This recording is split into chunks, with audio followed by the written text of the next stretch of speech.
In this episode of DIY Author, editor and author Sarah Kolb-Williams. I'm Chris Well. Let's start the show.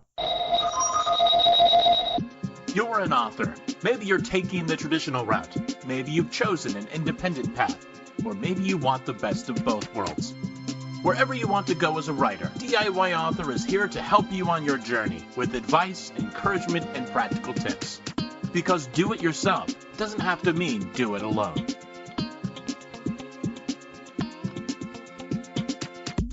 Sarah Kolb-Williams offers book editing, proofreading, writing, and editorial consultations. She has also published a new book, The Indie Author's Guide to Book Editing, which explains the editorial process and how independent authors can get the attention that their manuscripts deserve. Sarah is also a science fiction writer. In this conversation, we talk about the importance of beta readers, why Sarah got an editor for her own book, and the worst thing you can do when contacting an editor. Here's our interview. Hello, and now I'm talking with editor and writer and consultant Sarah Kolb-Williams. Welcome, Sarah. Hi. You can find her online at kolbwilliams.com. Sarah is an editor, and she is an author, and she has a nonfiction book. She also writes fiction, and she's a consultant. So let's start out, Sarah, with being a what do you call it? A multi-hyphenate person. What is the core of who you are as a writer or an editor? Well, I definitely think of myself as an editor first. I started editing right after college. I found an intro to editing class in college and just jumped right into it. And it took me a while. I've always enjoyed reading science fiction on my own, and then I started editing science fiction, and it really occurred to me maybe I should give this a shot. So I definitely think of myself as an editor first and a writer second, something I'm trying to pay a little bit more attention to of late.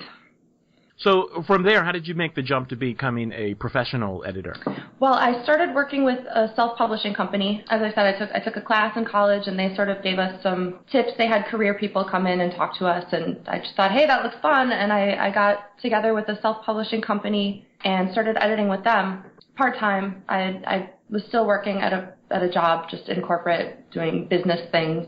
Did that for about 4 years, editing on nights and weekends. And then I really started realizing I was saying no to a lot of clients, and I decided it was time to quit my job, and I did. And now you have written a book on the topic of editing. It is The Indie Author's Guide to Book Editing, How to Find, Hire, and Work with the Right Editor for Your Manuscript. And this is, as of this conversation, this is a brand new book, right? Brand new. Yes, less than a month. Who was the target reader for this book? The target reader is really, there's a lot of authors that I'm in touch with that have kind of everything figured out. When somebody says, oh, now you need editing, they know what to do, they know where that leads. There's a lot of other people who are very new in this process and maybe have just discovered self-publishing. They don't know how to get from this Word document they have to a professional book.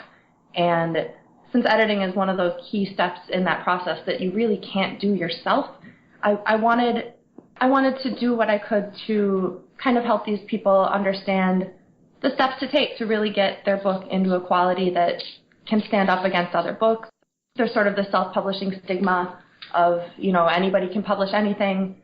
And I think that's true, but it's really my sort of effort to make sure everybody's aware of those steps and those quality control measures that they really do need to take to not be disappointed in the publishing process. How much of it was just, generally, I know that generally people need this versus, I know specific people and I'm writing this for specific people? Sure. I definitely had some specific conversations that I've had in the past with authors in mind. Some people, are very worried that the editor is going to steal their work, and they're hesitant to share their work with an editor, which is obviously self-defeating. But what I really found was there's so many books about self-publishing and sort of a general go from point A to point, Z with the whole publishing spectrum. And the part about hire an editor has always been sort of, or seems to me in the books that I've read, seems to be hire an editor. Okay, next chapter. And not really how or through what paths or, it's just sort of this open question. Okay, well, I need an editor. Now what? And I really saw that if I stuck to just the focus of the book being editing for independent authors rather than getting into the publishing things and, these other book marketing, these areas that people are really doing comprehensively, and there's a lot of information out there.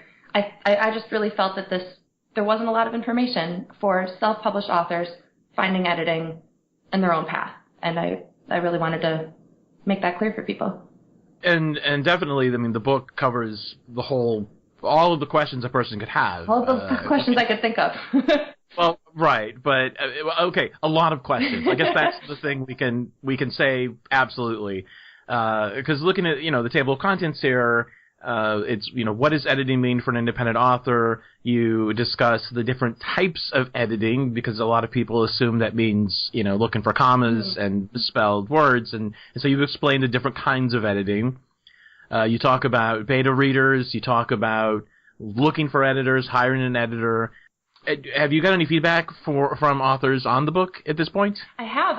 I've sent it to a few review people before it was published, and now that it's been published, I've been getting really great feedback. It feels really good to know that I sort of thought that I was hitting these points, but you don't ever really know, how you're able to give information to people until you hear back. It's really been great. I've been asked to do a print version, so I'm going to start looking down that path.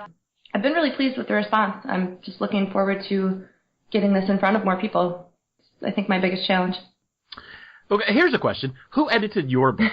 Her name is Kelly Hultgren. She's KMH Editing. I'm a member of a professional organization called PEN, and that's based in the Twin Cities here, and I found her through that organization. Even editors need to hire editors. Yeah, I think it's very telling that you are an editor and that you went to somebody else. Mm-hmm.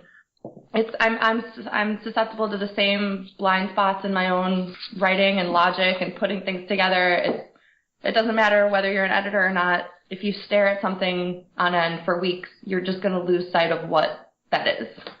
So she was infinitely helpful. I really couldn't have put the book together without her. Now this title was published by your own imprint, and my impression is it's the first for the imprint, correct. Right? Is that correct? Okay. You've mentioned on your website that you're launching an imprint. You have more titles under development. So my question is, can we look forward to more how-to kinds of reference books? You did mention that you're working on some fiction projects. What is the vision for the imprint? Yeah. So the imprint is it's really going to be, and I might split it into two, I'm not sure yet.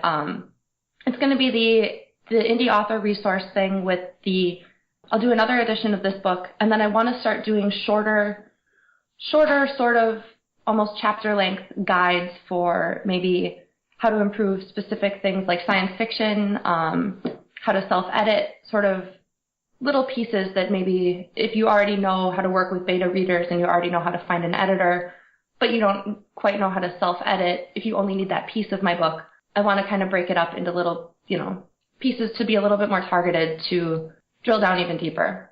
That's a great idea. Now, how do you pronounce the name of this press? Escreas Press. That's how I pronounce it. I have never been to Mars, so I don't know. It's a mountain of Mars, by the way. Okay. All right. That explains it. Yeah, I didn't want to risk saying the name before, but I thought people listening are going to want to know the name. All right. Okay. Now, in addition to being an author of this book on editing, you have an editing business. People come to you and hire you to be an editor, and that is at Kolb-Williams.com, as we had mentioned. Yes. Generally, what are the editorial services that you provide to clients? Well, I will do consulting. I have an editorial consulting. If people just have a manuscript, don't have any idea whether they need developmental editing or copy editing, I can kind of look through it and help them figure out what path to take. I have a similar service where I help people. I give people very directed feedback that will help them self-edit in the best way, point out what to pay attention to. And then beyond that, I have copy editing services. I've actually broken those into 3 different pieces because I found that a lot of independent authors wanted kind of an extra layer on top of the standard copy edit without going right to the, say, substantive edit or the line edit. Like, copy edit this for me, but if you could let me know what you think of the pacing, if you could take an extra look at this chapter, sort of things that would require things that I'm not really able to pick up on while I'm doing a full copy edit because I'm so focused on, the spelling and the grammar and all of that. So I've got copy editing just on its own, and then sort of an expanded copy editing where I'll read through it again on my Kindle just to get that other perspective of it. So I can kind of tailor the services to what the author really needs, and I think that that's a really interesting part of being a freelancer right now, just that it's not just developmental editing, substantive editing, copy editing, proofreading, published. Like people with a realistic self-published budget are looking for other answers beyond that, and that's really what I've tried to put together in my website. Now, you mentioned on the site that you enjoy editing science fiction first and foremost, but are willing to do other kinds of things. So that really brings kind of two questions to mind. Is there any unique editing thing needed for science fiction? And when you say, "Oh, I'll do other kinds of things," what is the gamut of other kinds of things? Sure. So science fiction, I think science fiction and fantasy, any sort of speculative fiction, there's generally a lot of invented technology, terms, a lot of words to keep straight and keep the definitions of straight, consistently spelled, things like that. But just beyond the general copy editing, I think there's in science fiction, you don't open a page and see, and the ship looked like this, and this is how the door worked, and so this is why I did that. Trying to make a more seamless immersion into the world of science fiction rather than trying to explain it at every turn. Science fiction readers don't want to have things explained to them at every turn. They want to just pick it up as they go and, okay, this is a term, they dropped it here. I believe that this will make sense to me later because this is how science fiction works. I'll just keep going. And I feel like maybe if you're not used to the genre, you might be a little more over-explaining of things that really are just supposed to come naturally, as if you were always a part of this world and you always knew this. I think that's really the biggest difference that I find, is just helping people articulate their world as a part of just pulling people along through the story rather than coming out of the story to put this all dump this all on you, if that makes sense. Sure. And then, but you did say you were willing to do other things if they interest you. Is that just a case-by-case kind of thing? It really is. I find that just with a lot of how I, talk about myself online and the things on my website, I'm really contacted mostly by science fiction and fantasy writers. So I don't have a lot of other manuscripts to consider. Business people tend not to contact me because it's pretty clear that I'm a science fiction writer. But, some people want to work with me, and if I like to organize nonfiction. I like the outlining of it and the presentation of information. I like to do other things. I just, try to focus on the science fiction because that's really where I am and that's what I love. Fair enough. What is the best thing an author can do when they contact you? Have a complete understanding of not a complete understanding of what they want. Have some idea of what they want from me and be able to clearly explain what the status of your manuscript is. I get a lot of emails that are, I'm working on a book and I want to hire you, which is helpful. That's the key parts of that. But, okay, do you want to hire me tomorrow? Do you want to hire me in fall? What are you working on? How far along are you? Just, it doesn't have to be 3 pages, but anybody who's contacting an editor, just tell them the word count, how long it is, what your publication plans are, something about your project so that the editor can respond in kind. And then the other thing is wait to send a sample until your editor asks you for a sample. Don't just send Word documents to people without giving them warning.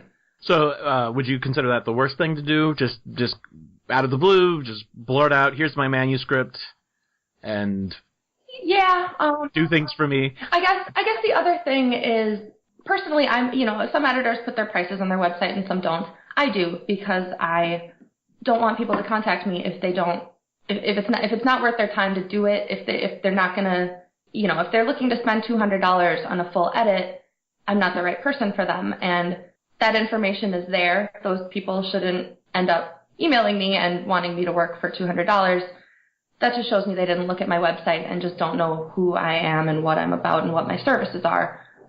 Yeah, just taking a basic look around to see if it's the right fit before contacting me is always a good idea. It's just always a good idea, regardless of who you're dealing with your book. Is it possible? How far along in the process should I, if I was going to contact you as an author, what should I have ready? You kind of touched on this, but I'm wondering, how prepared should I be when I contact you in terms of this is my manuscript? Is it possible to contact you too early or too late in the process of creating the manuscript? Mm-hmm. I don't think it's possible to contact too early. I think there's, you should never get through a first draft and then try to hire an editor. There's definitely work to be done in the meantime, but that initial point of contact can really never come too early. I've had authors I've been in contact with for over a year, and, they just needed the time to develop their manuscript. They were just looking for editors early, had an understanding that they can't call an editor and ask for help tomorrow. Most editors are booked for a few months. I'm sorry, I forgot what we were talking about.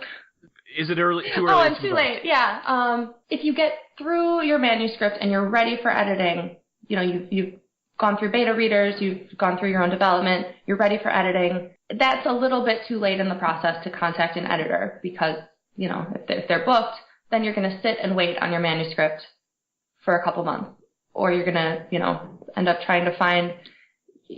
I wouldn't want people to get frustrated with a delay and then end up on Craigslist and find somebody that's just not right or that isn't professional. Really having a healthy understanding of the fact that editors are freelancers and they have a freelance business and they have a schedule, and you're going to want to contact them early in order to get in there in a way that makes sense for your publication schedule. Do you ever hear from authors who've already published and they're like, wow, I'm really unhappy with how this book turned out? I haven't heard from anybody in that context. I'd really like to reach out to those people. I think that's kind of the next wave of, there's been a lot of publishers who just rush to publish and their sales numbers might be disappointing. They might not know why they're just not getting the sales. I would love to work with those people just on other versions of their book, really make it better, make it more saleable. Mm-hmm. I think that would be fun, and I think we're going to see a lot of self-published authors who are returning to their earlier books, and now that they understand a little bit more about what's required in order to impress readers, I think we're going to see a lot more people doing that, returning to their older books. How do you determine when when an author comes to you and you're looking at them as a potential client, how do you determine whether that's going to be an appropriate fit?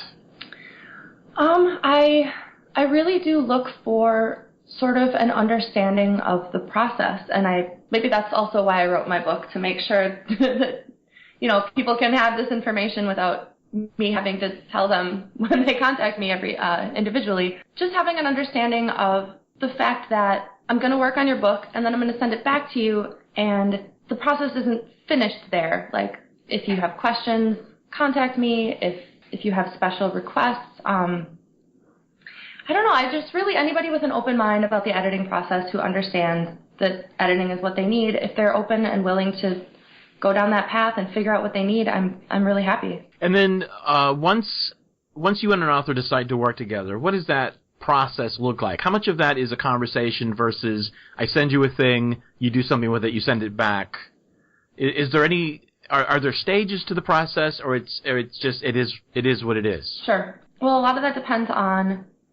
Like I said, I offer my copy editing in a few different tiers. If you order just the basic, just fix my grammar, just fix my words, I want to get on with it. Maybe this is like the last stage in the process. I'll just do that. I'll be available for questions. It'll be sort of transaction. Anything a little deeper, I really do like to go back and forth. Here's my edits. What do you think of them? I'll put a bunch of suggestions in the margin. What do you think of these? Can I look at this after you take action on my manuscript, on my suggestions or not? I really like having that second round to, now that you've done everything you can and I've done this layer, and then let's reconnect and we'll find out if there's anything left to do, if you're happy. I think that back and forth is really important for independent authors because they have to, they direct their manuscript. You can't just give your manuscript to an editor and say, here, deal with it. Well, I suppose you can, but that sort of takes away it being your book and you having that direction. I think it's important for authors to be involved, and I try to do that whenever possible. As you work with independent authors, what are some common pitfalls that you see that we authors should avoid? You should definitely, be open to editing. Common pitfalls. Really just expecting that one book to make or break your success as a writer, and getting discouraged when it doesn't right away. I see that a lot, and it's really just not a thing to publish a book and make your career off the back of that one book. That happens every now and then, and those are the ones you hear about because they're outliers. That's not reasonable for most people. I think when you publish a book, you really need to just put your head down and start writing the next one. Getting so wrapped up in that one book to the exclusion of having the sort of overall view of your entire career trajectory is just discouraging. It's discouraging to see, and it's sad because it's coming from a place that isn't reality. I don't know, that makes me sad. I don't want to see people disappointed in all of the work they've done. I would really like to see that just put in its place of a part of a longer body of work. Good. Based on your experience as an editor, what have you learned about writing? What have I learned about writing? Outlining. Really the power of outlining. I know this is, well, I don't know if it's as much of a battle in the fiction writing industry as, some of the blog posts want us all to believe, but outlining is important. It's important in that if you get to the end of your fiction book and you've only just figured out what your book is about or what you're trying to say, there's probably a lot of it that you haven't said that. You haven't hit the mark, and it's going to take a lot of revising. Not in every case. Some people are really good at just having that outline in their head without maybe not even thinking of it as an outline. They know where things are supposed to hit. They know what they're supposed to, what they're trying to tell. But I think there's just a lot of misunderstanding about what outlining and planning your novel first really entails, and it doesn't limit you, it doesn't, box you in, you can change it, it just really gives you some direction. And in my own fiction efforts, I'm trying to write a novel, I could not do it without having outlined it first, and I don't think I could have really outlined it if I hadn't learned all the things I learned in this process. Yeah, I've heard the outline described as it's like a map for your trip, yeah. And if along the way you decide, I'm going to make this unscheduled stop, you can still do that. Yeah, exactly. It's just if you don't find the unscheduled stop, you still know where you're going. Right. And I think that's, if you sit down and I have to come up with, not only do I have to write my words for today, I also have to figure out what I'm trying to say. That's, at least for me, that's too much at one time. I want to do the thinking first, and then I want to be able to just, believe that I was right when I did that thinking, and I'll just rely on that and just write what I have to write. And I find that makes completing a book possible for me. What do you wish more authors understood about the editorial process? Sure. I think a lot of authors might not understand an editor's goal. I find that I more closely identify, when I'm editing, I think of myself more almost as a reader than as a second author. If I'm asking for changes, if I'm making changes, anything that I do, it's because it's either going to be clearer for the reader, it's going to, make things make more sense, it'll be a little bit more of a concise way to say things. It's always for the reader, and I feel like if an author wants to battle their editor about these things and, accuse them of being subjective, this isn't your book, don't try to make it your book, that's not the process, and that's not an editor's mentality. It really is always for the good of the book and for the clarity of the reader. Yeah, there doesn't need to be a battle, and I think a lot of authors are concerned about relinquishing control of their book, which just isn't what it is. It's just helping an author write the book that they want to write, a book that their readers will want to read. Why should an author work with a professional editor? The first step is really to work with beta readers and, people who aren't professional editors, because you have to pay for a professional editor's time. And if there's things that you can do on your own and with friends and with writers groups and with other beta readers, do all of the things that you can do on your own. That's great. An editor has been studying the Chicago Manual of Style. They've been studying the genre. They're going to be able to notice things that are wrong that maybe an author who hasn't had that training might not even know is wrong. Mismatch, M dash instead of an N dash, or little turns of phrase. There is this thing that is this rather than this thing is that. There's cutting out words. The focus of an editor and the focus of an author are different things. And to try to write a book and then pull yourself out of it and put yourself into an editor's mentality was hard enough for me to do. That's why I hired an editor. And I'm an editor. I know what to look for, and I still couldn't do it, for myself.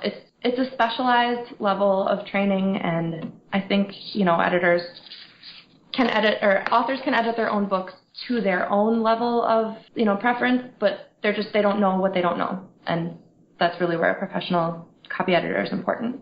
For the authors listening, what is the best way for them to find or choose the best editor for them?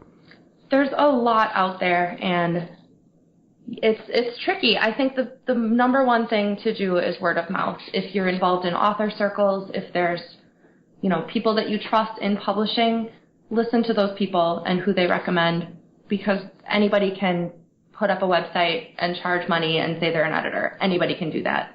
You just really have to do your research.